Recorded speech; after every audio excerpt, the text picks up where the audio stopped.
Hi everybody, this is Roxy and I am making a 4th of July wreath.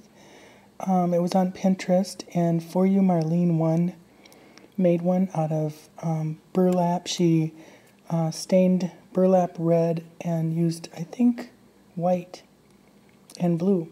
Anyways, I am using red and white ticking that I found at Joann's and some denim. I just went to Goodwill and bought a pair of men's Lands' End jeans in the color of indigo blue that I wanted, and I'm going to make it kind of so it's wavy, so I'm putting it on an angle. I think the instructions were to do it straight across or straight around, but I'm doing mine at an angle so it gives kind of more of a wave to it, and I'm just putting down a bead of glue and just kind of gathering it a little bit as you go.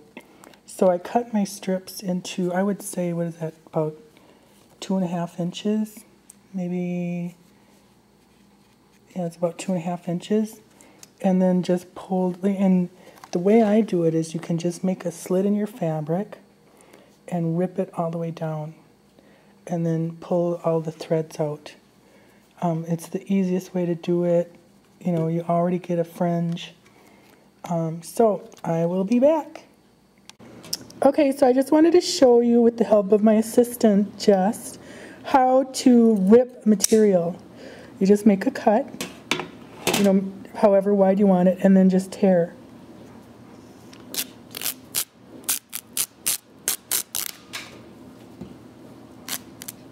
Okay, so then you'll have a piece. You can either iron this if you want, but you really don't, you know, if you want it nice, but for the distressed look, then you just pull off all the extra strings. And you can do this with most cottons, like muslin, you know, this cotton, denim, because it's a weave material. It's got a warp and a weft. So anything that has lines, horizontal and vertical, will tear like this. You don't want to do it to like silks or you know, polyester, satins, any kind of thing like that won't work because it's not a weave. So just a little tip. Thanks. Okay, so here's my wreath so far. And loving how it turning out. And what I'm doing is I'm doing a bead of glue about a little over an inch below the above line, and then just pinch as I go. You can even, while the glue is still hot, you can kind of just move it around and pinch it, just to give it kind of a ruffle and a wavy look. Okay, and I'll be pulling off all those little things. All right, and I like to glue on metal.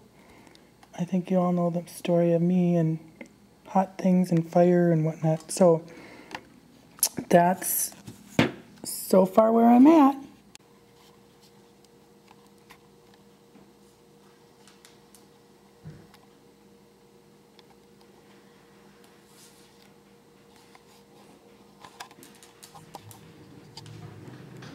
I think she's right.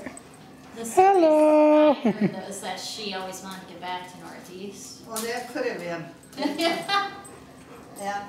And see, the house that she lived in until she passed away was my grandmother Herbert's house. Oh, really?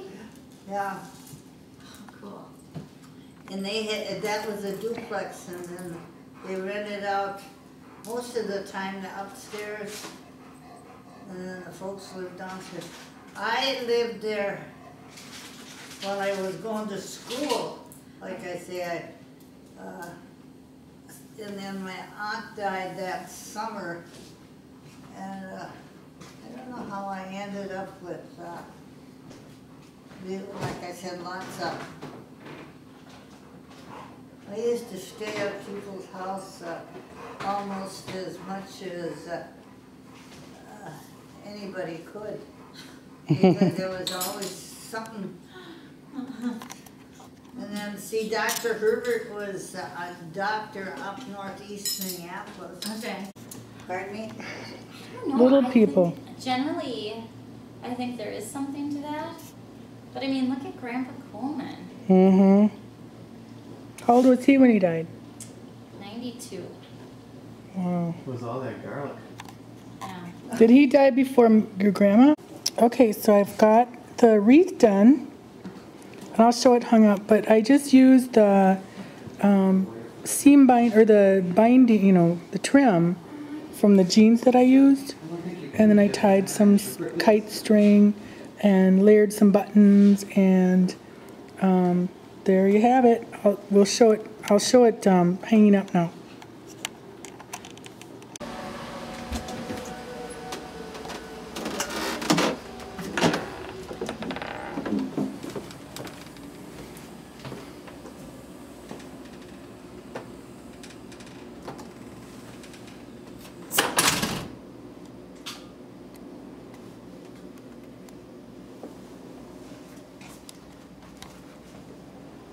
That looks real nice.